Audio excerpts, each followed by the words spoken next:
Respire fundo, porque hoje vamos entrar em histórias onde o espiritual e o sobrenatural se encontram de forma direta. Pastores que foram chamados para casas, sítios e lugares onde algo invisível estava interferindo na vida das pessoas, e onde a fé precisou enfrentar aquilo que ninguém conseguia explicar. Se você gosta desse tipo de conteúdo, já aproveita para se inscrever, deixar o like, comentar e compartilhar, porque isso ajuda demais o canal a crescer. Então apague as luzes e prepare-se para entrar nas memórias de um assombrado. Relato 1. Batalha espiritual. Meu nome é Elias. Sou pastor há mais de 20 anos e durante esse tempo aprendi que algumas batalhas espirituais não avisam quando vão começar. Fui chamado em casas de todos os tipos, ricas, pobres, antigas, novas. E sempre que um pedido chega tarde da noite, meu coração se prepara, porque raramente é algo simples. A ligação que recebi naquela noite foi curta. A voz do rapaz era tensa, trêmula, como quem fala tentando segurar o desespero. Ele pediu ajuda urgente. Disse que algo estava acontecendo com a mãe e a irmã, e que ninguém conseguia dormir mais dentro da casa. Quando cheguei, encontrei uma construção antiga, de madeira escura e bem maltratada pelo tempo. Era uma casa passada de geração em geração. O avô deles tinha morrido ali fazia poucos meses, e desde então tudo parecia desandar. Mesmo antes de entrar, senti o ar pesado, uma coisa densa que ficava em volta da construção, como se alguém estivesse observando, esperando que eu desse o primeiro passo. A família me recebeu com olheiras profundas e um jeito cansado. A mãe parecia exausta, como se carregasse semanas de noites mal dormidas. A irmã, uma adolescente, estava pálida demais, segurando os braços como quem tenta se proteger de algo invisível. Eles me contaram que os problemas começaram de forma leve. Passos na varanda, portas que batiam mesmo fechadas, objetos caindo sem explicação. No início, tentaram ignorar, acreditando que era o luto, o silêncio da casa agora vazia, mas as coisas pioraram rápido. A mãe começou a acordar sufocada, com uma pressão enorme no peito. A irmã dizia que via uma sombra no corredor, sempre por volta de 3 da madrugada. E o rapaz que me ligou disse que, algumas noites, sentia alguém puxando a coberta dos seus pés. Eles tentaram orar sozinhos, mas a sensação era de que algo se irritava quando faziam isso. Enquanto me explicavam, reparei em um detalhe. Havia um quarto no final do corredor com a porta trancada, velha e cheia de marcas na madeira, como arranhões antigos. Perguntei sobre ele e o rapaz me disse que era o quarto do avô. Desde que ele faleceu, ninguém tinha coragem de entrar lá. A energia naquele corredor era diferente, como se aquela porta segurasse anos de coisas que nunca foram resolvidas. Decidi começar pela sala. A atmosfera era tão pesada que parecia que o ar grudava na pele. Enquanto orava, senti um movimento rápido passando atrás de mim, como se um vento frio tivesse atravessado o ambiente. Era uma sensação de presença, mas não humana. Algo inquieto, irritado com a minha chegada. Fui seguindo o corredor aos poucos. Cada passo que eu dava parecia provocar um som diferente dentro da casa. A madeira estalava de maneira irregular, como se reclamasse. Quando cheguei em frente ao quarto trancado, senti uma pressão maior, como se a porta tivesse um peso invisível. A mãe disse que ninguém tinha coragem de mexer nela desde o velório.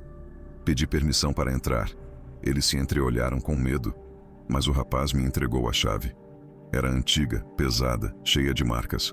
Assim que coloquei na fechadura, senti um arrepio subir pelas costas, daqueles que avisam quando algo está errado. Girei a chave devagar. A porta se abriu com um estalo alto, como se algo tivesse sido libertado depois de muito tempo preso. O cheiro que saiu de lá era quase insuportável, uma mistura de mofo, madeira molhada e algo mais. Algo parecido com carne estragada. O quarto era escuro, mesmo com a janela aberta. O vento que entrava não refrescava. Pelo contrário, parecia aumentar aquela sensação de espaço contaminado. Havia objetos antigos espalhados, fotos velhas, uma poltrona rasgada, uma cama com o colchão encurvado. E no canto percebi algo que me chamou a atenção. Marcas profundas no chão, como se móveis tivessem sido arrastados por muito tempo, sempre para o mesmo lugar. Era um espaço sutilmente mais escuro que o restante. Enquanto analisava, ouvi um barulho atrás de mim, como passos rápidos pelo corredor. Saí do quarto e vi a irmã parada, tremendo. Ela apontou para o teto.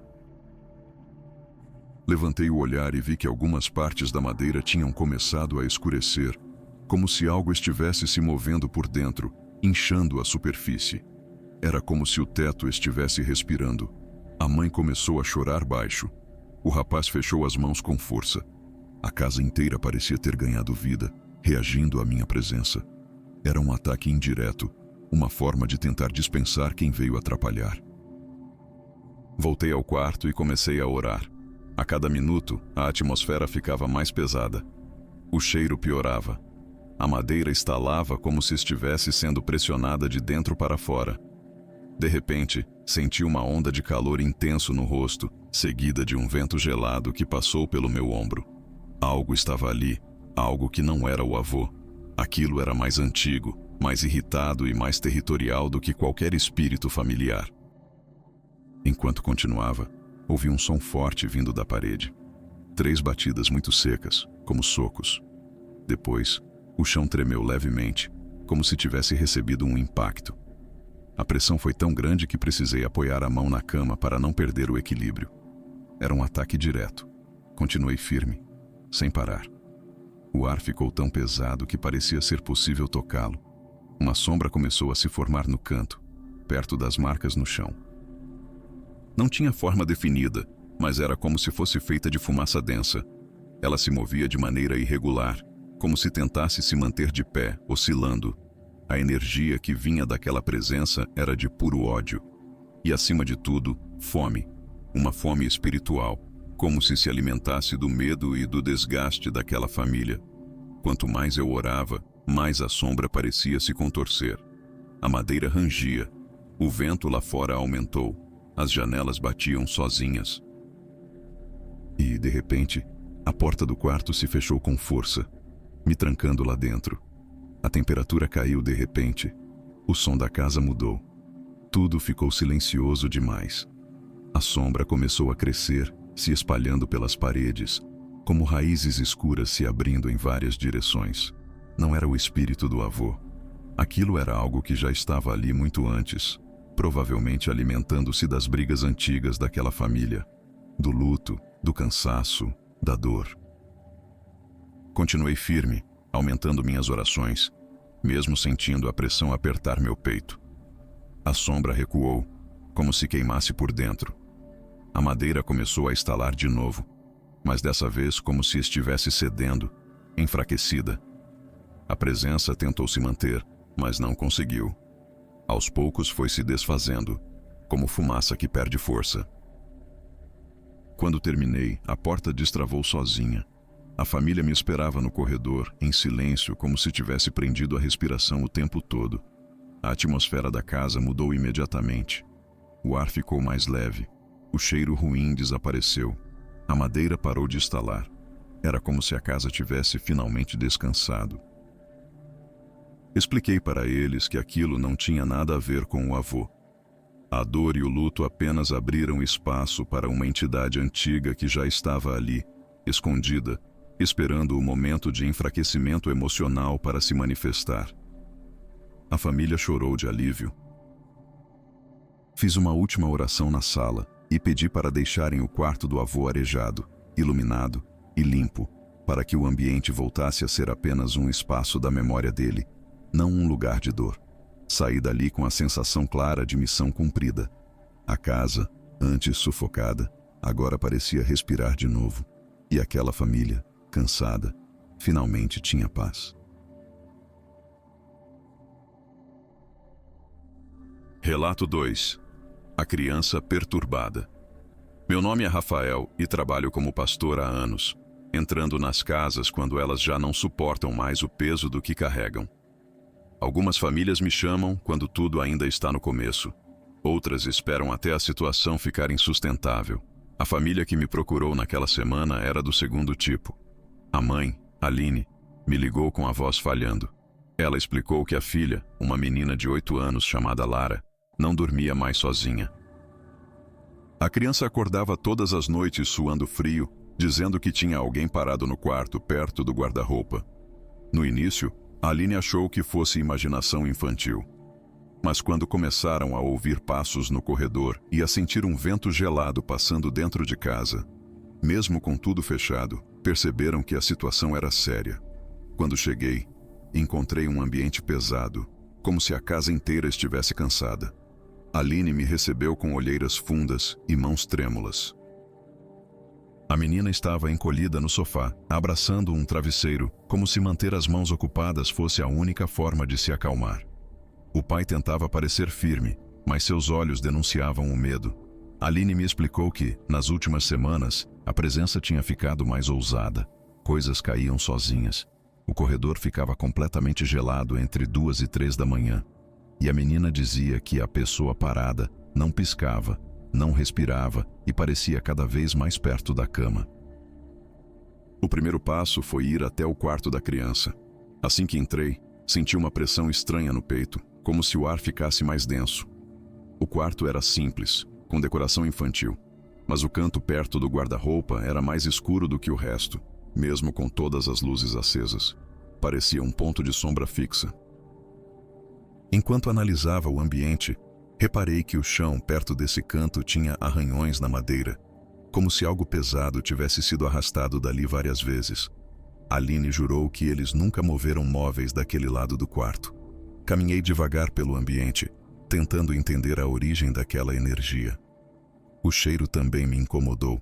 Era uma mistura de coisa velha, úmida, como terra molhada guardada tempo demais. Perguntei se havia algum objeto novo ou diferente dentro da casa, e o pai contou que, meses antes, durante uma reforma no quintal, encontrou um objeto enterrado. Uma caixa pequena de madeira, lacrada, cheia de símbolos estranhos. Ele a jogou fora sem dar importância.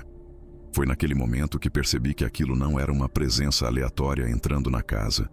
Era algo que tinha sido despertado. A temperatura baixou quando coloquei a mão na parede perto da sombra fixa. O toque da madeira parecia gelado como metal. O ambiente respondeu à minha aproximação, como se não gostasse de ser investigado. Senti que a situação não seria simples. Comecei uma oração breve, apenas para sondar a reação da presença, e a resposta foi imediata.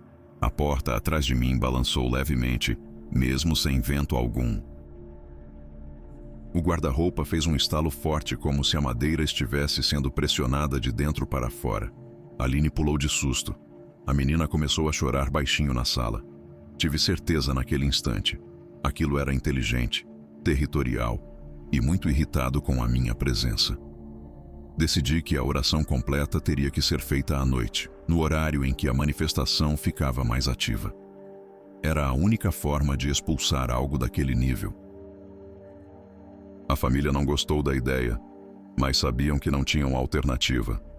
Voltei para a sala, expliquei tudo e pedi para esperarmos o horário da madrugada. Quando sentei para aguardar, senti a casa mudar aos poucos, como se ela também se preparasse para o que estava por vir. A casa ficou mais silenciosa conforme a noite avançava. O pai desligou a televisão, Aline tentava manter a menina ocupada com desenhos, mas os olhos da criança não desgrudavam do corredor que levava ao quarto.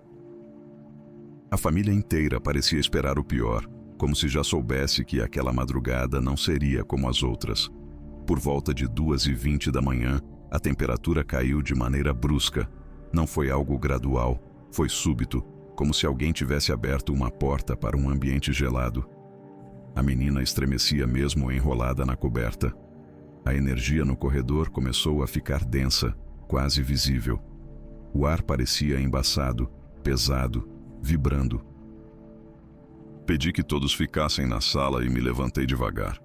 A madeira do chão rangia de um jeito estranho, como se tivesse peso demais sobre ela. Quando cheguei até a porta do quarto da menina, senti um arrepio tão forte que meu corpo inteiro reagiu. Era como encostar em um lugar onde a luz não alcançava. Entrei no quarto e fechei a porta atrás de mim. A escuridão parecia maior do que o normal, apesar das luzes acesas. O canto perto do guarda-roupa, aquele onde a sombra parecia fixa, estava ainda mais escuro, um preto tão profundo que parecia absorver o ambiente ao redor. Comecei a oração em voz firme, consciente de que aquilo provocaria reação imediata. E provocou. A primeira manifestação veio pelas paredes. A madeira tremeu, vibrando como se algo batesse do outro lado, tentando entrar ou sair. Depois, o guarda-roupa fez um estalo tão forte que ecoou pela casa. Do lado de fora, ouvi Aline gritar meu nome, mas mantive o foco. A sombra no canto começou a se mover. Não de forma rápida, mas lenta, como se estivesse tomando forma aos poucos, alongando-se, subindo a parede, se espalhando pelas quinas, invadindo o teto. Era uma escuridão viva, uma consciência antiga. Conforme a oração ganhava intensidade, o quarto ficou tão frio que meu fôlego saiu em vapor. A madeira do chão estalava sob meus pés, como se estivesse congelando. A entidade reagia a cada palavra com ódio, como se fosse empurrada para longe e tentasse voltar com mais força. Então veio a pior parte. Algo bateu na porta com violência, como se alguém tivesse jogado o corpo contra ela. Depois bateu de novo, mas dessa vez a batida veio de dentro, atrás de mim, na própria madeira do quarto. Era um aviso. Era uma ameaça. Mantive meu ritmo. Se eu parasse, ela ganharia espaço. A sombra então se levantou do canto. Não tinha forma humana, mas tinha altura, peso e intenção. Parecia feita de fumaça densa que se contorcia, como algo que queria se aproximar, mas era empurrado pela força da oração. Quando percebi, ela estava parada a poucos passos de mim. Era como um poço de escuridão, um buraco sem fundo. O ambiente vibrava em volta dela, como se o ar fosse puxado para dentro daquela coisa. A sensação era de estar diante de algo que não era deste mundo. Continuei firme. Minha voz tremia, mas não por medo. Era pela força da pressão espiritual que se acumulava no ambiente. A entidade avançou um pouco, como se deslizasse pelo chão, tocando a madeira sem fazer som algum. A temperatura caiu ainda mais. Meu rosto ardia de tão gelado. A luz do quarto piscou 2 vezes. No escuro rápido entre um piscar e outro, senti a presença mais perto, como se tivesse se movido no breu. Quando a luz estabilizou, a sombra estava praticamente à minha frente. Uma força invisível empurrou meu peito com brutalidade, fazendo meu corpo dar um passo para trás. Depois outro e outro. O empurrão espiritual era real, pesado, direto. Mas eu não cedi. Me firmei, ajustei a respiração e continuei. O quarto inteiro começou a tremer. As paredes vibravam como se algo enorme estivesse passando por dentro delas. Janelas repicavam. A porta parecia se inclinar para a frente, como se fosse ceder a qualquer momento. O som era abafado, como se o mundo estivesse do lado de fora e eu estivesse em uma caixa prestes a entrar em colapso. A sombra começou a perder forma, mas não desistia.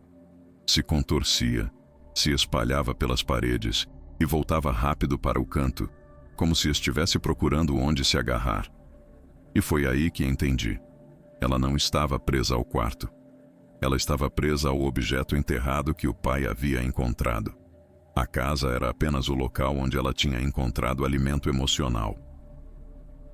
Finalize a oração com toda a força, direcionando para o núcleo daquela escuridão viva. A entidade recuou com violência, como se tivesse sido puxada para trás. A madeira do chão vibrou como se algo tivesse caído, mas não havia nada lá. O canto escuro começou a clarear.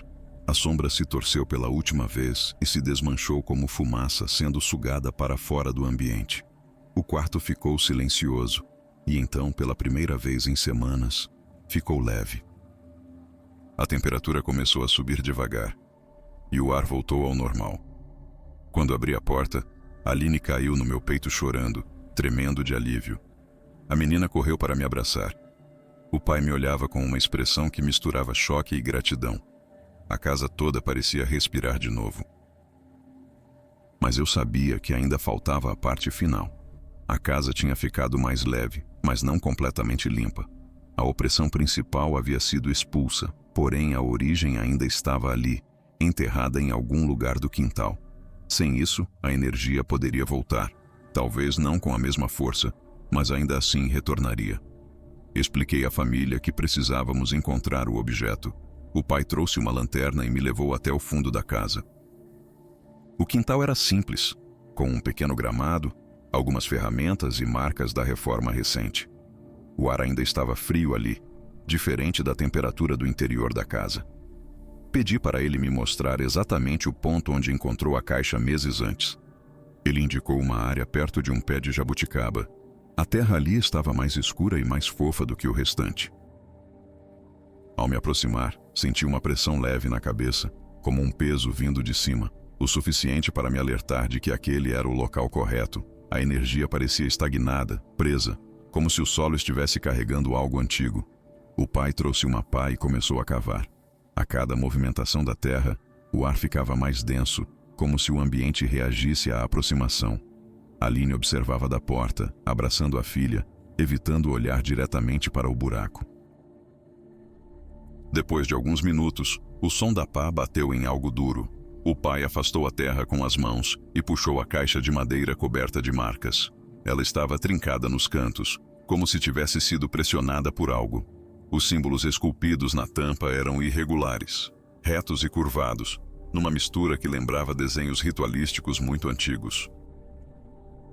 Assim que ele ergueu a caixa, senti a energia espiritual se agitar. Não era uma presença completa, mas uma reverberação, uma memória. Algo que ainda tentava se prender àquilo. Pedi para que me entregasse. A caixa era mais pesada do que parecia. O toque dela era frio, quase molhado, como se tivesse sido retirada de um rio gelado. Não era uma madeira comum. Parecia estranhamente viva, como se absorvesse a energia do ambiente. Caminhei com a caixa até o meio do quintal. Pedi para a família ficar afastada e iniciei uma oração específica para rompimento de vínculos espirituais ligados a objetos, um procedimento que exige concentração e força emocional. O vento começou a soprar, fraco no início, aumentando conforme eu avançava. A caixa vibrou nas minhas mãos. Era como segurar algo que tentava escapar. A madeira estalou, soltando um cheiro forte de terra molhada, como se tivesse sido retirada do fundo de um poço há poucos minutos. Continuei firme. A pressão na minha cabeça aumentou, descendo para os ombros, percorrendo as costas como uma corrente fria. Era a última resistência. A tentativa final daquela energia de se manter ligada à fonte. Quando finalizei a oração, a caixa trincou mais uma vez. Dessa vez, em um som seco e alto. A tampa se abriu sozinha, como se algo tivesse perdido a força e desabado. Dentro, havia apenas um pequeno amontoado de terra escura e um pedaço de tecido muito antigo, completamente desfeito. Nada mais. Mas eu sentia. A família sentia. O que quer que estivesse ali, não estava mais. Fechei a caixa e pedi ao pai que a queimasse completamente, longe da casa, até virar cinza. Dei instruções específicas, explicando que a madeira precisava ser destruída para impedir qualquer retorno. Ele assentiu, ainda abalado.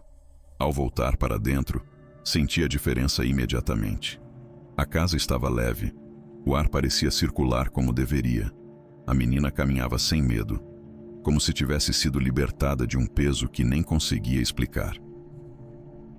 Aline me agradeceu tantas vezes que perdeu a conta. O pai apertou minha mão como se eu tivesse salvado a própria vida. E a menina, olhando para o corredor agora iluminado, apenas disse que o ambiente estava claro de novo. Naquela noite, antes de ir embora, caminhei pela casa inteira. Não senti mais nada, nenhum resquício, nenhuma sombra escondida. A opressão havia sido quebrada por completo. Quando entrei no carro e fechei a porta, o silêncio da madrugada era tão comum, tão normal, que parecia até estranho depois do que tinha acontecido ali. Dirigi devagar pela estrada vazia, respirando fundo. Casos assim deixam marcas, não físicas, mas internas. Um peso que só desaparece quando a gente confirma que a família está realmente livre. E naquela casa, a paz tinha voltado. E assim encerramos mais um vídeo aqui no Memórias de um Assombrado. Relatos pesados, intensos e que mostram como, às vezes, o que está por trás do medo é muito mais profundo do que imaginamos. Se você gostou desse vídeo, não esquece de deixar o seu like, comentar o que achou, compartilhar com alguém que também ama histórias sobrenaturais e, claro, se inscrever no canal para não perder os próximos relatos. Obrigada por assistir até o final. Até a próxima. E que Deus te proteja nas noites mais silenciosas.